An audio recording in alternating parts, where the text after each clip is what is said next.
Hello, babies! Como vocês estão? Espero que estejam super bem. Eu sou Helena Ayala e sejam todos bem-vindos um dia mais no meu canal. Jesus, you love me too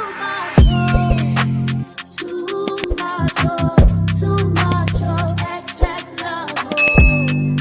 Para quem não me conhece, eu sou cubana. Eu cheguei aqui no Brasil quando eu tinha 15 anos.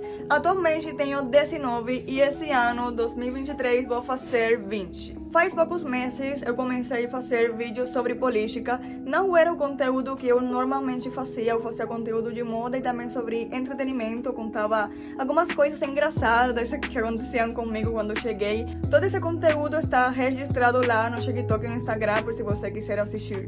Mas o Brasil começou a viver uma época crucial e eu achei importante dar minha opinião sobre alguns temas. Eu me senti na obrigação e na responsabilidade de contar para vocês minha história, porque sentia de que podia abrir os olhos de muitas pessoas que não viam nada errado em um presidente que apoia o comunismo e que apoia países que têm um sistema comunista. Hoje eu vou contar minha história para vocês. É um vídeo que muitos de vocês me pedem e constantemente, apesar de que eu já tenho falado um pouco sobre mim, pessoas me perguntam sobre como foi minha infância, como foi minha vida, como era minha rotina. Então, são coisas que não cabem em um reel ou em um TikTok. Por isso eu tô gravando aqui no YouTube para conseguir ser o mais funda possível aqui com vocês, o mais transparente e com muito detalhe, contar tudo pra vocês. Desde agora já vai deixando o teu baby like, você vai me ajudar muito. Se inscreva no meu canal e compartilhe esse vídeo com uma pessoa que você acha que vai precisar ouvir a história de uma cubana que já viveu em um país comunista. Minha infância foi bastante feliz. Eu lembro da minha infância com muita alegria. Eu tive momentos muito bons com minha família. Minha família sempre foi muito unida e gostava muito de passear. Lá em Cuba tem parques de diversões, tem bastantes coisas assim como para as crianças se divertirem. Mas atualmente alguns desses parques já nem estão funcionando mais. Mas naquela época que funcionava era muito bom, a gente se divertia demais. Eu morava na capital, em La Habana. É um lugar que o governo tem investido muito por causa do turismo, por isso tem bastantes lugares recreativos, tem bastantes lugares como para se divertir. Só que naquela época era bastante bom. Atualmente meus amigos já têm me contado que as coisas não são como antes, as coisas têm piorado cada vez mais e esses lugares recreativos já não têm aquele brilho que tinha antes. Algo que é muito legal em Cuba é a cultura e a arte. Eu lembro que a gente ia muito em teatros para assistir bailes, o baile espanhol, o ballet, coisas assim. Meus irmãos, inclusive, estiveram em uma escola de arte. O Fabian, ele tocava o piano e o Daniel tocava o saxofone. Apesar de que minha infância foi muito feliz e muito tranquila, meus pais passaram muito trabalho para cuidar de mim e dos meus irmãos.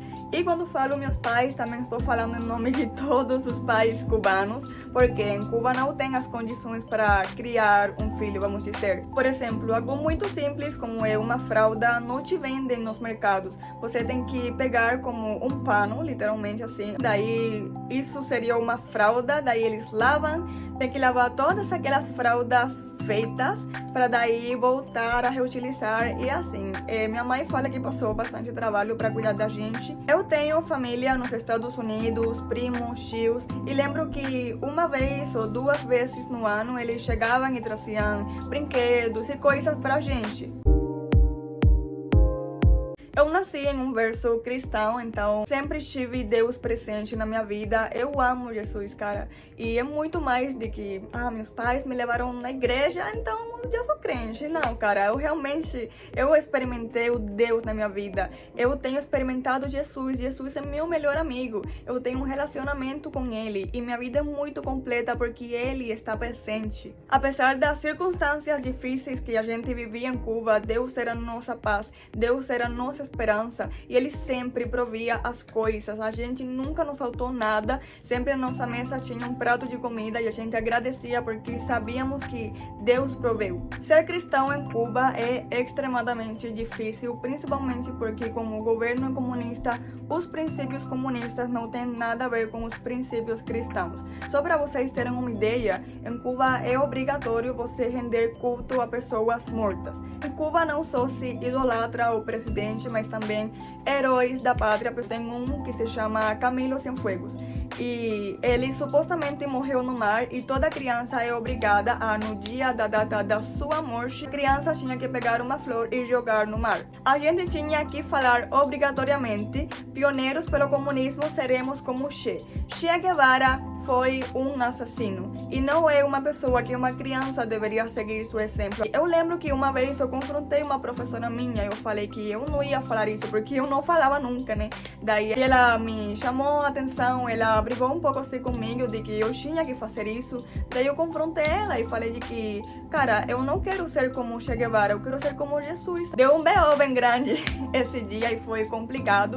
E na escola eles te ameaçam muito. Por exemplo, se você não cumpre com alguma regra, você é ameaçado a perder direito de prova, a ser expulso da escola. Tem um documento, um registro de você.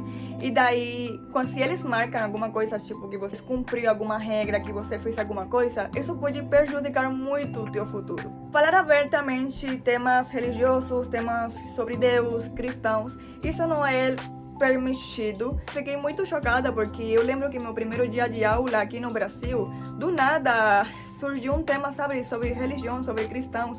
Eu fiquei muito chocada porque eu nunca tinha visto essa liberdade. O governo não deixava construir um templo. Eu lembro que minha igreja sempre foi muito perseguida pelo governo. A gente não tinha um teto. Eu vou mostrar aqui imagens para você. Em Cuba tem várias igrejas, tem Assembleia de Deus, tem Católica, tem várias igrejas que já estão construídas e o governo permite porque são igrejas que estão construídas desde faz muitos anos. Mas você ir lá e fazer uma igreja, sei lá, isso é proibido, fazer uma comunidade. Muitas vezes chegavam polícias lá na igreja para falar com o pastor. Claramente não era uma conversa normal e tranquila, era para ameaçar ele. Eu era parte de um grupo de teatro, a gente fazia obras de teatro evangelísticas, íamos na rua a pregar o evangelho e muitas vezes pegavam a gente, os polícias, sei lá, algum comunista lá ligava que estávamos lá fazendo barulho, incomodando, daí colocavam uma multa de desordem público.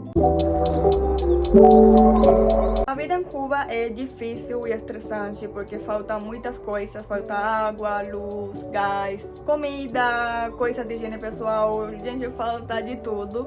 Cuba é um deserto, literalmente. Eu lembro que meu pai tinha que dar viagens muito longas de uma cidade a outra para tentar conseguir comida pra gente, porque em Cuba os mercados estão vazios ou quando estão cheios, é cheio de cerveja ou cheio de coisas que você não precisa. Ele tinha que dar voltas e voltas e voltas para tentar conseguir comida pelo mercado negro. Em Cuba só tem duas formas de acesso a coisas como, por exemplo, roupas, sapatos e essas coisas. A primeira é que você tenha familiares nos Estados Unidos que te mandem essas coisas. No caso a gente tinha, só que não era uma ajuda constante como acontece com outras famílias. Era uma ou duas vezes no ano. A segunda via é que existem pessoas que o negócio delas em Cuba é viajar para países que são de livre visado, tipo, são países que não precisam de visto. Daí essas pessoas viajam e quando voltam trazem roupa e muitas coisas, daí elas vendem. Aí é como você tem um pouco de acesso às coisas. Meu pai tinha um negócio de vender temperos, ele mesmo fazia o que o vinagre e outras coisas assim como para as carnes, essas coisas. E a gente ficou bem surpreso porque aqui tem tudo e a gente não precisa fazer nossos próprios temperos porque já se vendem no mercado, mas enfim, meu pai tinha seu próprio negócio e isso dava um bom dinheiro para a gente sobreviver. Considero de que minha família não era de uma classe alta, mas também não era uma classe muito pobre, porém eu tenho família de essas duas classes. Então, para vocês entenderem, eu vou explicar para vocês o que um cubano chama de classes sociais. Classe pobre para nós é uma pessoa que mora em uma casa com esse tipo de condições e que não recebe nenhum tipo de ajuda de familiares nos Estados Unidos. Classe média seria uma pessoa que mora numa casa normal, com condições normais, mas que recebe ajuda de família dos Estados Unidos poucas vezes no ano. A classe alta seria uma pessoa que já mora numa casa bastante bonita, que provavelmente herdou, e uma pessoa que recebe ajuda de família uma vez na semana ou no mês. Literalmente, o status social se define pela quantidade de ajuda que você recebe de família que mora em outro país. Porém, sem importar tua classe social, todo mundo passa o mesmo trabalho. Vamos dizer de que você tenha talvez o dinheiro para comprar as coisas, mas quando você vai no mercado não tem nada, então esse dinheiro para quê? Não vai servir para nada, né? Por causa da gente morar na capital e depois a gente se mudou e morou um pouco perto da cidade, a gente acabava tendo um pouco mais de acesso a coisas que, por exemplo, pessoas que moram nos extremos do país ou no meio do país não teriam acesso. Por quê? Porque o governo investe, como já falei, investe muito mais na capital porque é onde mais turistas vão. Mas você vai ver que também na mesma capital tem bairros que são super e extremadamente pobres. Em Cuba também tem moradores de rua. Então, para as pessoas que falam de que não tem, tem sim.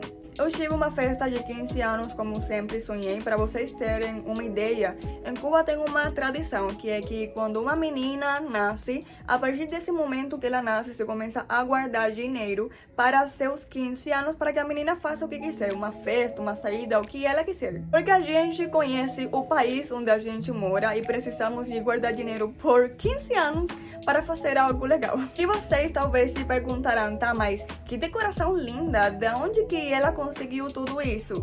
Como eu expliquei, tem só duas formas da gente ter acesso a essas coisas.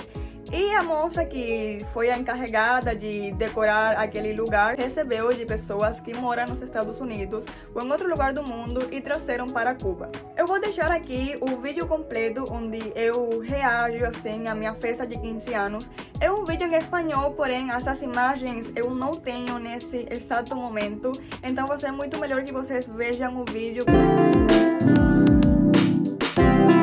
Saúde, segurança e educação são as três coisas que mais bem se falam de Cuba, porém tudo é um engano do governo. Quando você está na escola, te ensinam de que essas três coisas são as melhores em Cuba. Tipo, te falam de que você não vai ter segurança em nenhum outro país do mundo, porque em Cuba, por exemplo, não tem a liberação de armas, então não tem perigo. Você nunca vai ver que na televisão de Cuba te falem, sei lá, de que roubaram tal loja, ou que mataram uma menina quando estava saindo da escola.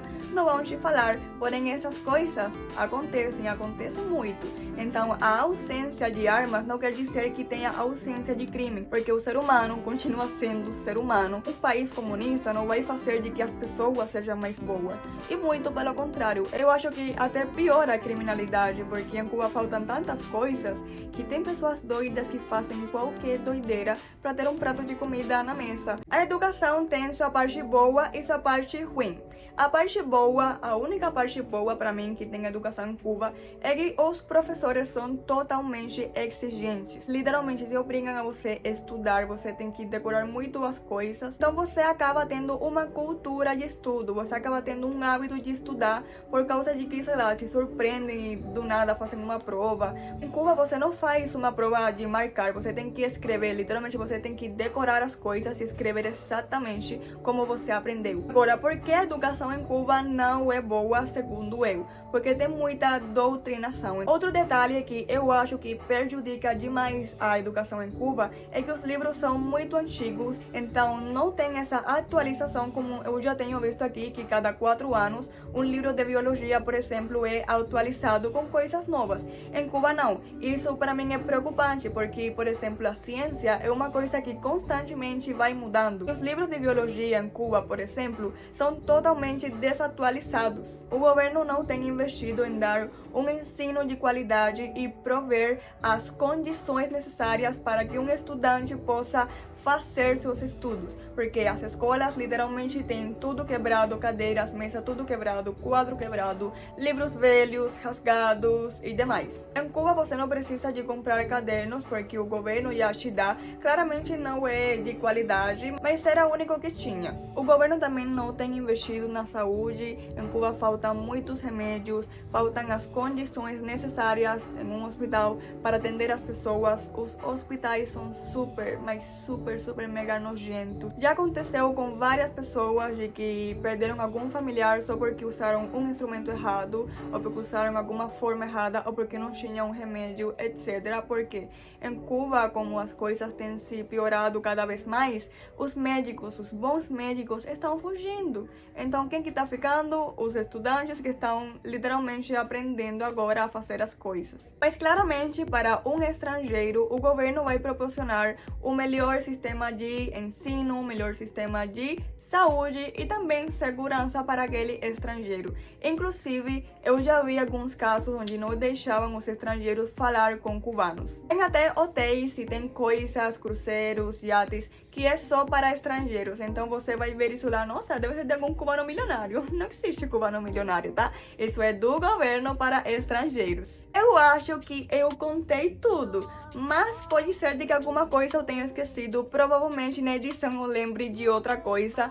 Mas enfim, vocês podem me deixar nos comentários ideias de vídeo, algum tema específico que vocês querem que eu fale mais. E é isso, babies. Até aqui o vídeo de hoje. Obrigada por assistir até aqui. Um beijo bem grande no teu coração e até o próximo vídeo. Bye, bye! Jesus, you love